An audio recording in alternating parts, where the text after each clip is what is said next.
Thanks, Chibnall and Whittaker. If rumors are to be believed, then it looks like you two came in, took a massive dump on a 55-year-old franchise, and are now saying to yourselves, our work here is done. An explosion goes off in the background, and flaming pieces of shit spew out in all directions while you two walk away wringing your hands in the foreground. And we get the honor of having a funeral for our once favored TV show. Great work, guys. Thanks for coming. Disclaimer. This news is just in rumor territory at the moment, but we're going to take a look at it anyway. Doctor Who TV reported a few days ago that these two wonderful people may be leaving after the almost guaranteed dumpster fire that will be the 12th series of Doctor Who. The information that the website is reporting on apparently came from Starburst magazine. We learned that Series 12 has already gone into pre-production, which I'm guessing means that they're looking at which NPC morality tales they want to focus on next time. Apparently, Series 12 will air in 2019 and not in 2020 as originally suspected. I'm excited, aren't you? Starburst stated, the BBC was happy to go on record about the program's short-term future. There had been a lot of chatter about Jodie Whittaker's second run in Series 12 being planned for a broadcast in the spring of 2020, rather than in the autumn of 2019 as everyone had originally assumed. This is not true. We were told that Series 12 went into production this week and will definitely be broadcast next year as part of the autumn 2019 TV schedule. The second part of the rumor is what many people would consider to be good news. New showrunner Chris Chibnall hasn't been happy behind the scenes and is set to quit after Series 12. We can only speculate as to his possible reasons, if indeed the story is true, but Chibnall told us quite firmly in January 2013 that he didn't want the showrunner job, and it's possible after the success of Broadchurch that the BBC pursued him against his better wishes, or simply that he changed his mind. Chibnall, if you didn't want the job, then why the hell did you take it? I would venture a guess that around 2015, when the BBC went so far left that it fell off a cliff, Chibnall saw this as the perfect opportunity to virtue signal his wokeness. As for behind the scenes,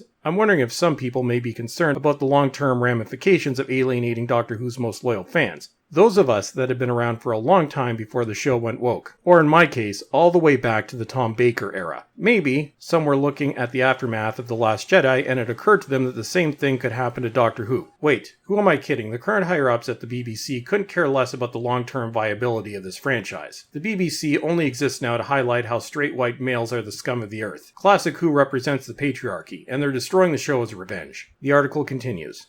Either way, if there is any truth to this rumor, then it's also been said that Jodie Whittaker would not want to continue on as the Doctor without Chibnall at the helm, and would leave at the same time as he did. Well, Whittaker, considering any competent showrunner would have to ask, what the hell are you doing? What's with the facial expressions?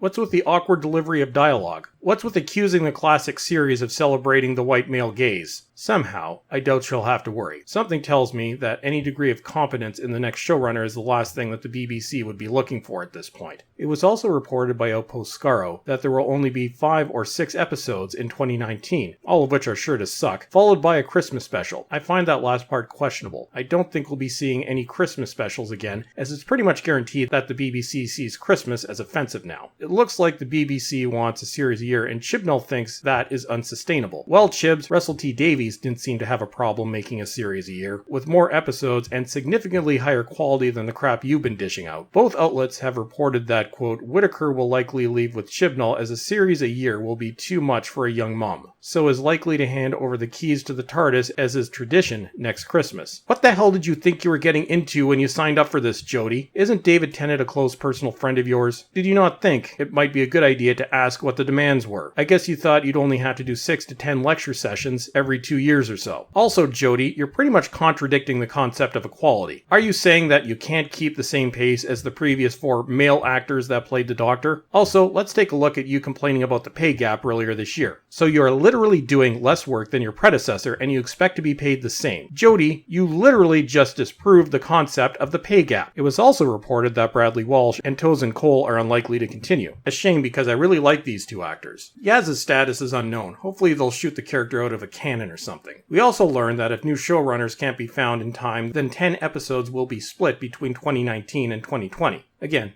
take this news with a pinch of salt, as nothing has been confirmed. This is absolutely hilarious if true. These two came in, and in only one short year have destroyed Doctor Who beyond all recognition. Whittaker lectures everyone about equality and then steps away because things are just too hard. If I were a female Doctor Who fan, I would be furious with Whittaker. I'm sure there are many actresses out there that could handle the demands of the show and do a much better job than you, Jodie, are you telling me that you guys couldn't handle 10 episodes a year when other doctors and producers have managed 12 or 13? If this is true, does this mean that Doctor Who is saved? No. The production team and a rather nasty contingent of new fans have spent the last year insulting those of us that have supported the show for decades. Does the BBC honestly think that these fans will come back? It would be like returning to an abusive relationship, and we know that the current direction of Doctor Who isn't going to change just because these two are out. I've said it over and over again. The BBC doesn't have to face the consequences in the same way Lucasfilm did for The Last Jedi or CBS did for Star Trek Discovery. They are predominantly funded by the license fee. The only way Doctor Who could ever be saved at this point is if it were sold off to a private film studio, and that won't happen because the BBC doesn't need the money. If you live in the UK,